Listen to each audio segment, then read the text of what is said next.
It's my belief that you can't recover from a gambling addiction by yourself.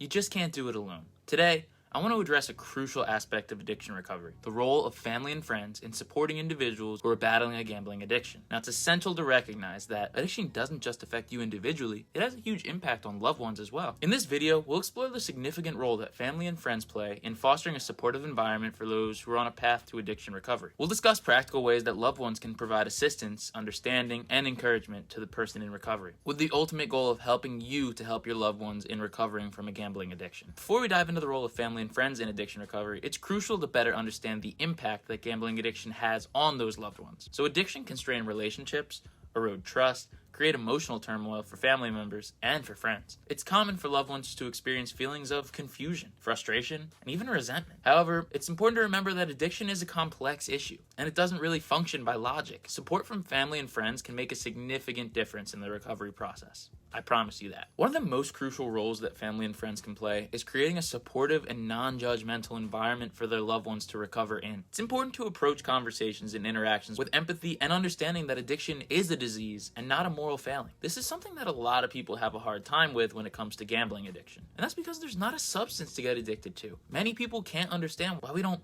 just stop. But the truth is that gambling addiction works in the exact same way in the brain as drugs or alcohol. So, if a family member's having a hard time understanding your battle, tell them this. When you gamble, dopamine and serotonin are released in your brain. Those are neurochemical transmitters that are the pleasure and happiness transmitters in your brain. As you develop a tolerance toward the amounts released, you do what feels like the only natural option, and you increase your bets to match that built-up tolerance and experience that rush again. You become chemically dependent on that rush of endorphins to feel like yourself. That chemical dependency is what we refer to as addiction. It's not a moral failing, guys. It's a real, diagnosable addiction. So I hope that helps you in tough conversations you may have to have with your support system for them to better understand what you're going through. So to those of you who may be listening who are serving as that support system for someone in recovery, by offering support and avoiding judgment, you can create an environment where your loved ones feel safe and comfortable in discussing their struggles, and also giving them the opportunity to seek help. Education is a really powerful tool when it comes to understanding and supporting someone with a gambling addiction. So take the time to educate yourself about the nature of addiction, as we just did a minute ago, and also on its effects and available treatment options. By gaining this knowledge, you can better empathize with your loved one's challenges and provide informed support throughout their recovery journey. Now, while the support of family and friends is essential,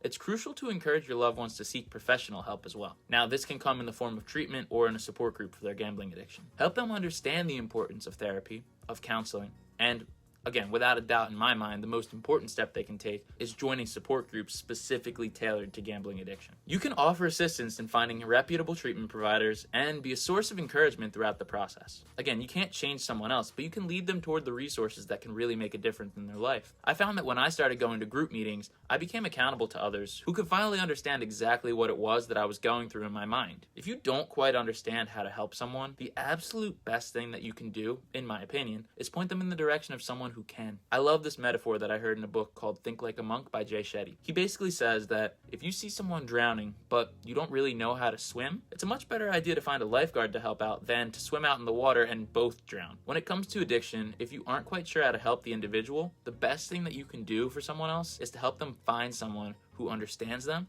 who relates to them, and who has tips that are going to be directly applicable to them. Now, another important topic is setting boundaries. This is a really important part of supporting someone in their recovery from gambling addiction. Now, it's essential to establish clear expectations and communicate them effectively. Boundaries can include financial limitations or restrictions on enabling behavior, and also fostering an environment where you promote accountability. By setting healthy boundaries, you're creating a framework that supports your loved one's recovery while maintaining your own well-being, which is really important as well. In my family, we have the expectation that I'm going to cover all my own expenses, but that my parents will help me in budgeting and managing my finances. While the money and responsibility is all my own at the end of the day, they help me to stay organized and accountable, so there's never a temptation for me to waste money on a spur-of-a-moment urge to gamble. You really need to know yourself, and you need to take the precautions to keep living a healthy lifestyle based on what you're doing now and what your temptations are. Recovery from addiction is a challenging journey, so it's really vital to acknowledge and celebrate your loved ones' milestones and progress along the way. Whether it's completing a certain period of sobriety or,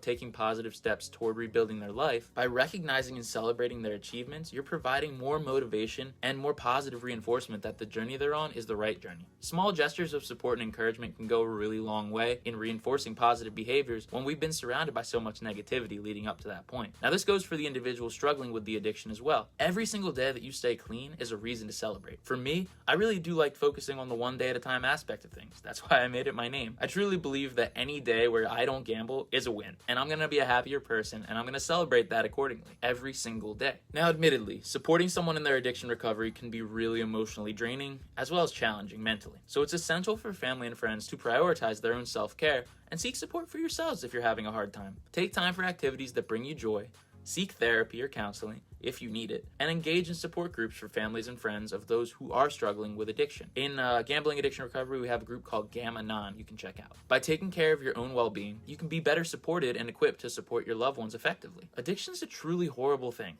and it can ruin many lives and many families. So my hope is that what we talked about here today can help to reduce the number of families that are ruined as a result of addiction and help people to move in the right direction to create the optimal environment for addiction recovery. Remember that if you or someone you know is struggling with a gambling addiction, you're not alone. Smash that subscribe button if you want to join a community of people who are seeking to live a gamble-free life in recovery or help someone else to do just that. So thank you for watching this video, and I'm confident that we will all keep getting better together, one day at a time.